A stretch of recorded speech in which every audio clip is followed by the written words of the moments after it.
Welcome to The Explainer. Today, we're unpacking a medical mystery aboard the MV Hondius cruise ship. What was supposed to be the trip of a lifetime, a spectacular 24-day Antarctic expedition, turned into a high-stakes, multinational health crisis, leaving passengers stranded at sea and triggering a frantic global contact tracing race. Right off the bat, to really grasp the urgency of this situation, just think about this number, 30. 30 passengers walked off this ship and hopped onto international flights to head back to their home countries. And the truly terrifying part? They did this before a deadly virus was even identified on board. They simply packed their bags and dispersed across the globe, completely unaware of the pathogen they might have been carrying with them. So here's our roadmap for today's Explainer. We're going to cover a voyage turned deadly, the rare Andes strain, the global tracing race, stranded at sea, and finally, assessing the global risk. Let's jump right in. All right, part 1, a voyage turned deadly. Picture this. It's April 1st. The Hondius, a Dutch-flagged ship operated by ocean-wide expeditions, heads out from Argentina with 147 passengers and crew from 23 different countries. But just 10 days later, on April 11th, a 7-year-old Dutch passenger passes away. Now, at first, authorities just thought, okay, generic natural causes, right? So the ship actually keeps sailing for almost 2 whole weeks. Nobody is ringing the alarm bells. It wasn't until they hit the remote island of St. Helena on April 24th that his body was removed and those 30 passengers we talked about, including the man's widow, disembarked. By May 3rd, the ship is docked in Cape Verde, the death toll is rising, and suddenly they realize they have a full-blown emergency on their hands. Moving on to part 2, the rare Andes strain. So you're probably wondering, how did this whole thing actually start? Well, investigators traced the index case, basically patient 0, back to that Dutch couple.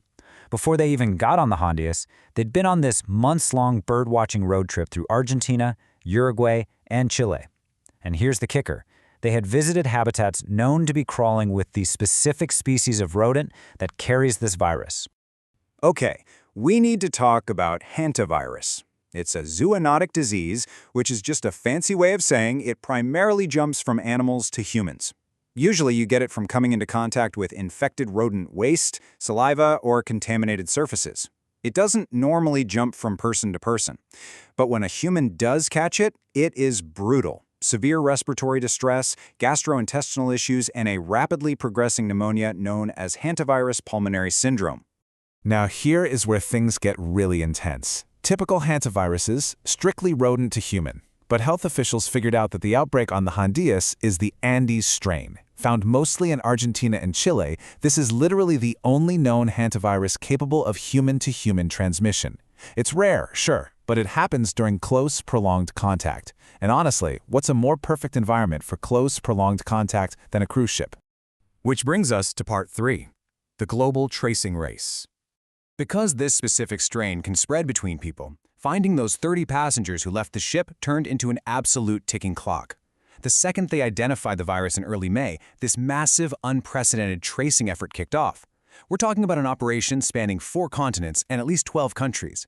South Africa and the Netherlands are actively treating critically ill evacuated patients right now. Over in the U.S., health officials are monitoring returning passengers across 5 different states, including Georgia, Texas, and California. And Singapore is testing and isolating 2 returnees. It's a highly coordinated scramble to make sure this virus doesn't establish a foothold outside the ship's immediate bubble.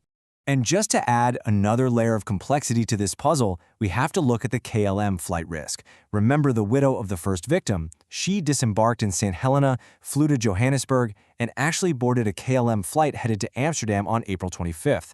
She was on that plane for 45 minutes before they had to take her off because she was deteriorating so fast. Tragically, she died the very next day. But here is the really alarming part. A flight attendant from that exact KLM flight is now hospitalized in Amsterdam with symptoms.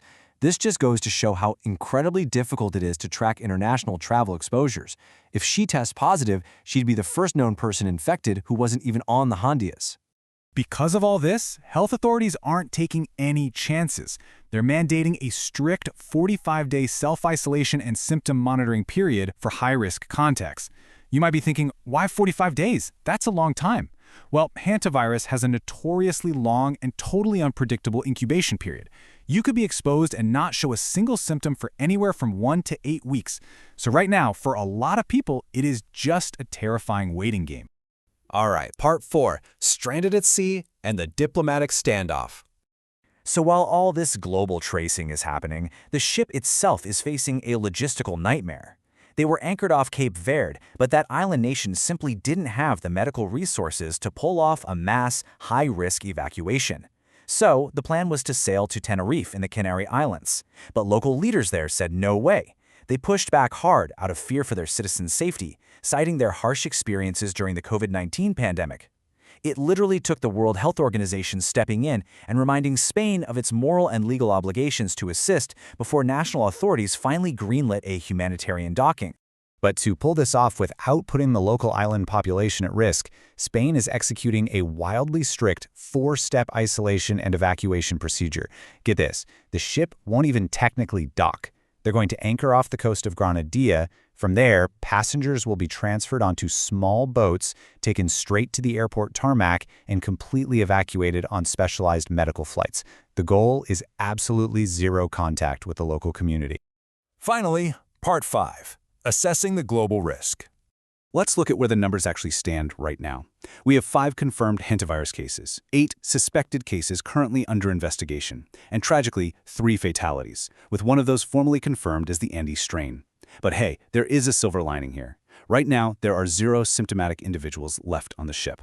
So, while this whole ordeal has been absolutely devastating for the people involved, the overall case numbers remain highly concentrated. The virus has pretty much stayed within the ship's immediate environment and its closest contacts. And this brings us to a really vital point. Because hantavirus doesn't just float through the air easily like the flu or COVID-19. Remember, it requires close, prolonged contact. The World Health Organization and leading experts agree that the global pandemic risk here is actually low. But, as Dr. Celine Gounder points out, a situation like this is the ultimate stress test for our global health infrastructure. It's not necessarily about whether it'll cause a pandemic today, but whether our systems actually work when we desperately need them to. Thanks for joining me for today's Explainer. As this massive international tracing effort continues and the last of the Hondius passengers finally make their way home, it leaves us with one incredibly important question. When a single road trip through South America can trigger medical evacuations in Europe and Africa just weeks later, how do we close the gaps in our maritime health and emergency response before the next pathogen boards a ship? Something to think about.